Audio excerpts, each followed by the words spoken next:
Good morning students, I am Krishnan Kumar, your physics teacher. हम +1 physics का chapter 8 study कर रहे हैं, that is gravitational. First part की वीडियो हम पहले बना चुके हैं, अब हम उसका रिमेनिंग पार्ट स्टडी करेंगे। सो फर्स्ट टॉपिक आपका सेकंड पार्ट में है ग्रेविटेशनल पोटेंशियल। इसका मीनिंग क्या है कि आपका amount of work done bringing a mass up to that point, जिस भी पॉइंट पे, जैसे ये अर्थ है, अब अर्थ के आसपास किसी भी पॉइंट पर अगर आप किसी मास को लेके आ रहे हैं इन्फिनिटी से इस पॉइंट पर, तो जितना आपने वर्क डन किया है वो उसकी ग्रेविटेशनल पोटेंशियल होगा। वो क्या होगा? उसका ग्रेविटेशनल पोटेंशियल होगा। हम पहले भी इसको सॉल्व कर चुके थे। v = -gm/r। r ये डिस्टेंस है from the centre of earth. अब अगर आपको सरफेस पे कैलकुलेट करना है तो सरफेस पे डिस्टेंस कितनी हो जाएगी? r। तो सरफेस पे क्या फॉर्मूला हो जाएगा? -gm/r on the surface of earth for the gravitational potential. उसके बाद में आपका पेज चेंज हो गया, पेज वापस लेके आते हैं। ये आपका था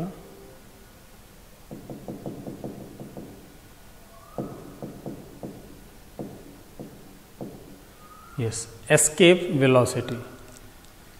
नेक्स्ट टर्म जो आपकी है दैट इज एस्केप वेलोसिटी।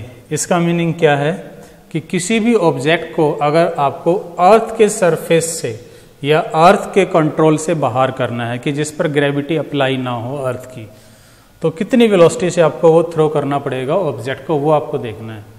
अब यहाँ पहले आपको वर्क डन कैलकुलेट करना है कि कितना वर्क डन आपको करना पड़ेगा सरफेस से किसी ऑब्जेक्ट को कहाँ ले जाना है? इन्फिनिटी पर। अगर आपको याद हो, हमने पोटेंशियल एनर्जी की डेरिवेशन किया था, उसमें हमने क्या किया था? इन्फिनिटी से हम इसके सरफेस पे लाए थे। अब हम क्या करेंगे? सरफेस से इन्फिनिटी पे जाएंगे, यानी इनिशियल लिमिट r होगी, फाइनल लिमिट हमारी इन्फिनिटी होगी। तो हमने वर्क डन निकाला था, स्मॉल वर्क डन F.dx, और F क्या था? gmm/x² into dx। तो वैल्यू मैंने यहाँ पे पुट कर दी है। अब लिमिट क्या होगी? r से आपकी इन्फिनिटी, क्योंकि आपको सरफेस से कहाँ थ्रो करना है? इन्फिनाइट, जहाँ पर इसका आपका अर्थ का कंट्रोल ना हो। अब जब मैं इसको सोल्व करूँगा तो ये आपका वही इंटीग्रेशन एज इट इज़ है। ये x² ऊपर जाके आपका x⁻² हो जाएगा, इसका इंटीग्रेशन -x/1 होगा, और ये आपका x⁻1/1 होगा, -1 बाहर आ गया, अंदर रह गया आपका 1/x, और उसमें हमने लिमिट पुट कर दी आपकी, फाइनल माइनस इनिशियल लिमिट। तो आपका ये आंसर आ गया। आप मैथमेटिकल सॉल्व करेंगे, आराम से कर पाएंगे। तो वर्क डन क्या हो गया आपके पास? gmm/r, यानी कि इतनी एनर्जी आपको चाहिए। अब यही एनर्जी आपको किस फॉर्म में अप्लाई करनी पड़ेगी? काइनेटिक एनर्जी की फॉर्म में। किसके फॉर्म में? काइनेटिक एनर्जी की फॉर्म में। तो जब आप इसको काइनेटिक एनर्जी की फॉर्म में अप्लाई करेंगे तो आप इसको पुट कर दो काइनेटिक एनर्जी के इक्वल। देखिए ज़रा, तो ½ mv² = दिस एनर्जी जो अभी आपने सॉल्व किया। यहाँ से आप वेलोसिटी निकालेंगे, इसको बोलते हैं एस्केप वेलोसिटी √2gr। देखिए ये मास पे डिपेंड नहीं है ऑब्जेक्ट के, यानी कि सैटेलाइट के मास पे नहीं है, ये ग्रेविटी है प्लैनेट की, जिस भी प्लैनेट से आप उसको थ्रो कर रहे हो, और उसका रेडियस।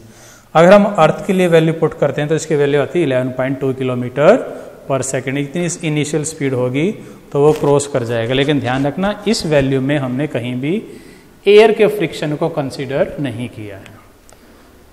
अगला है मोशन ऑफ सैटेलाइट। सैटेलाइट जब भी लॉन्च किया जाता है तो उसके पीछे एक लॉजिक होता है, एक पीछे बेसिक प्रिंसिपल होता है। क्या होता है? देखिए, मान लीजिए आपका अर्थ है, एक टावर्स पे आप जाके किसी स्टोन को थ्रो करते हैं, तो जब तक आप एक क्रिटिकल वेलोसिटी से कम वेलोसिटी में थ्रो करोगे तो वापस वो अर्थ के सरफेस पे आता रहेगा, और वो वेलोसिटी क्या होती है? Critical orbital velocity. यानी कि अर्थ के सरफेस के, ये अर्थ है, इसके सरफेस के बाहर जितने भी ऑर्बिट होंगे उन हर ऑर्बिट की एक पर्टिकुलर वेलोसिटी होगी, उसको हम बोलते हैं क्रिटिकल ऑर्बिटल वेलोसिटी। तो उस वेलोसिटी के अगर कम वेलोसिटी से आप उसको थ्रो करोगे तो वापस अर्थ सरफेस पे आएगा। लेकिन अगर आप क्रिटिकल वेलोसिटी के बराबर थ्रो करोगे वेलोसिटी से तो वो सर्कुलर पाथ में ट्रेवल करेगा, और अगर आप क्रिटिकल वेलोसिटी से ज़्यादा थ्रो करोगे तो वो स्टेबल इलिप्टिकल ऑर्बिट में रिवॉल्व होता रहेगा, स्टेबल इलिप्टिकल ऑर्बिट में रिवॉल्व होता रहेगा। और अगर आप उस वेलोसिटी को, सैटेलाइट की वेलोसिटी को एस्केप वेलोसिटी से भी ज़्यादा कर देते हो तो वो कभी वापस नहीं आएगा, यूनिवर्स में, स्पेस में आपका घूमता रहेगा। तो यानी कि सैटेलाइट की जो वेलोसिटी है that should be equal to critical velocity of a orbit, या उससे ज़्यादा होनी चाहिए, तभी वो एक पर्टिकुलर ऑर्बिट में रिवॉल्व करता रहेगा।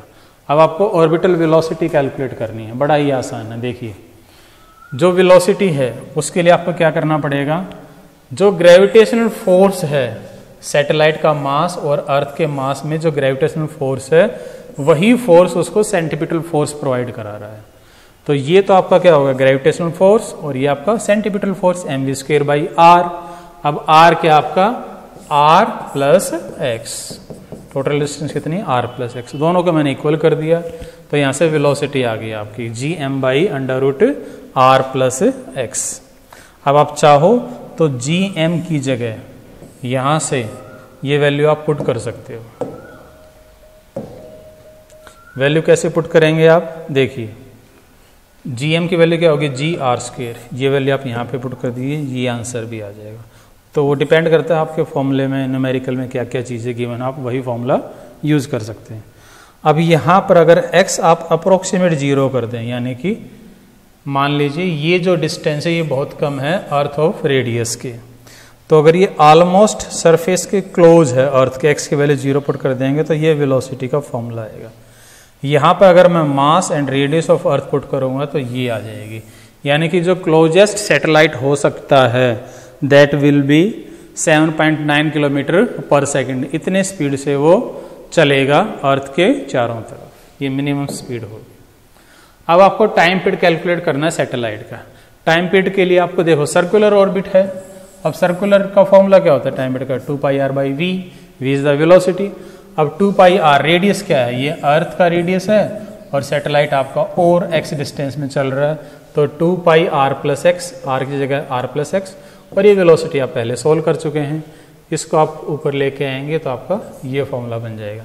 अब इसमें आप दोबारा से चाहें तो gm की वैल्यू पुट कर सकते हैं, वही जो अभी हमने की थी, g is equal to gm/r²। तो यहाँ से gm क्या हो जाएगा, gr², ये वैल्यू आप चाहें तो यहाँ पर पुट कर सकते हैं, ये आपका आंसर आ जाएगा। इसको आप और मॉडिफाई कर सकते हैं टाइम पीरियड को, क्या, मास की जगह, यहाँ पर जो मास है इसकी जगह वॉल्यूम इंटू डेंसिटी पुट कर सकते हैं, वॉल्यूम इंटू डेंसिटी। तो आपके 3 फॉर्मूले बन जाते हैं किसके, टाइम पीरियड के।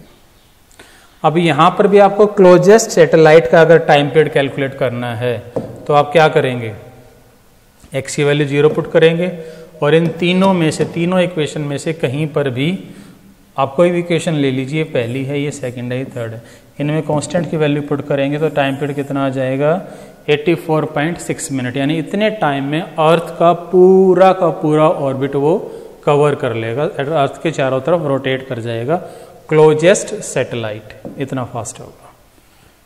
अब हाइट ऑफ सैटेलाइट, हाइट कितनी हो सकती है सैटेलाइट की, ये देखिए आपका टाइम पीरियड का फॉर्मूला था, कहाँ है, ये टाइम पीरियड का फॉर्मूला आपका, कोई भी आप फॉर्मूला ले सकते हैं, इसको ले सकते हैं, इसको ले सकते हैं, या यहाँ से भी ले सकते हैं, उसको मैंने दोनों तरफ से स्क्वायर करके लिख दिया, ये बन गया आपके पास।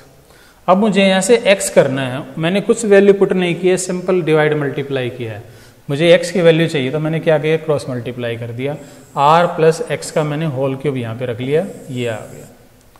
अब दोनों तरफ मैंने क्यूब रूट कर दिया तो इसका क्यूब हट गया, इसका क्यूब रूट हो गया, यहाँ से x चाहिए तो r वहाँ पे जाके माइनस हो जाए। तो कुछ भी नहीं किया है, जस्ट मैथमेटिकली सॉल्व किया है, तो ये डिस्टेंस आ गया।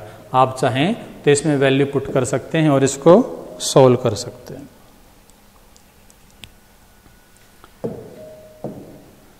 नेक्स्ट है एनर्जी, जो सैटेलाइट रिवॉल्व कर रहा है उसकी एनर्जी कितनी होगी। टोटल एनर्जी जो है वो काइनेटिक प्लस पोटेंशियल होती है, हमें पता है। पोटेंशियल एनर्जी हम कैलकुलेट कर चुके हैं, gmm/r+x विद नेगेटिव साइन। अब मुझे काइनेटिक एनर्जी निकालनी है, वो मैं यहाँ से निकालूंगा। अब ये कहाँ से आया, ये एस्केप वेलोसिटी में हमने यूज़ किया था क्या, gravitational force is equal to centripetal force. यहाँ से मुझे क्या करना है, हाफ mv² ले लेना है, तो इसको मैं इधर ले जाऊंगा और दोनों तरफ 2 से डिवाइड कर दूंगा, तो ये फॉर्मूला बन गया आपका। ये किसका आ गया, काइनेटिक एनर्जी का। तो पोटेंशियल आ गया, काइनेटिक आ गया, टोटल के लिए दोनों को ऐड कर देंगे, ये आंसर आ जाएगा। अब एक टर्म आती है बाइंडिंग एनर्जी, कई बार न्यूमेरिकल आ जाता है जिसमें आपको काइनेटिक एनर्जी, पोटेंशियल एनर्जी और बाइंडिंग एनर्जी कैलकुलेट करना होता है। तो बाइंडिंग एनर्जी क्या होता है, जो आपकी टोटल एनर्जी होती है, क्या होती है आपकी जो टोटल एनर्जी होती है उसका नेगेटिव, उसका अपोजिट अगर कर देंगे तो वो क्या हो जाएगा आपके पास बाइंडिंग एनर्जी, यानी इसका माइनस साइन हटा दीजिए, ये इसकी बाइंडिंग एनर्जी होगी। अब एक आपकी टर्म आती है जियो स्टेशनरी सैटेलाइट। इसका मीनिंग क्या है, अर्थ से अगर हम किसी सैटेलाइट को देखते हैं वो हमें चलता हुआ दिखाई नहीं देता है, यानी कि हम ये भी कह सकते हैं कि उसकी जो स्पीड है या उसका जो टाइम पीरियड है वो बिल्कुल अर्थ के जैसा है। किसके जैसा है, अर्थ के जैसा है।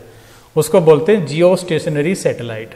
तो हम ये कैलकुलेट कर सकते हैं कि जियो स्टेशनरी सैटेलाइट कितनी हाइट पर प्लेस होगा। तो जो हमने x की वैल्यू निकाली थी वहाँ पर t कितना पुट करेंगे, 24 आवर। r आपको रेडियस पता ही है, g पता है, r पता है। तो जब आप ये वैल्यू सोल्व करेंगे तो आपको मिलेगा 35930 किलोमीटर, और ये अप्रोक्सीमेट आपका होता है 36,000 किलोमीटर। तो हम MCQ में पूछ भी सकते हैं कि जियो स्टेशनरी सैटेलाइट कितनी हाइट पर आपकी प्लेस होगी।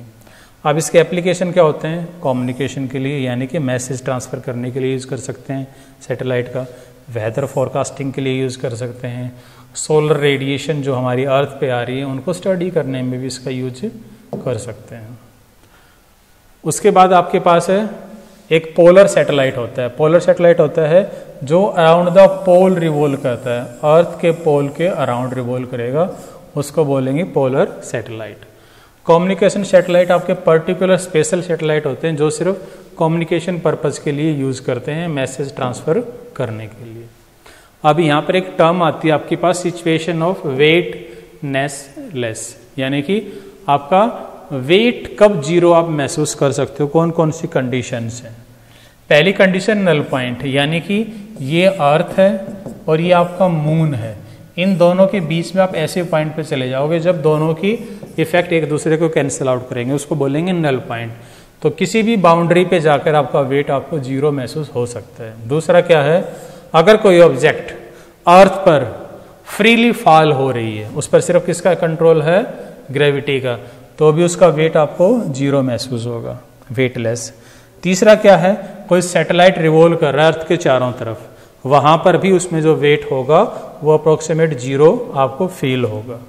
या फिर कोई सैटेलाइट आपका अर्थ की तरफ आ रहा है बड़ी तेजी से, यानी कि कितने एक्सेलेरेशन के साथ, 9.8 मीटर पर सेकंड स्क्वायर, तो भी आपको जो अपना वेट है वो ऑलमोस्ट जीरो महसूस हो सकता है। तो ये कुछ आपके पॉइंट्स थे।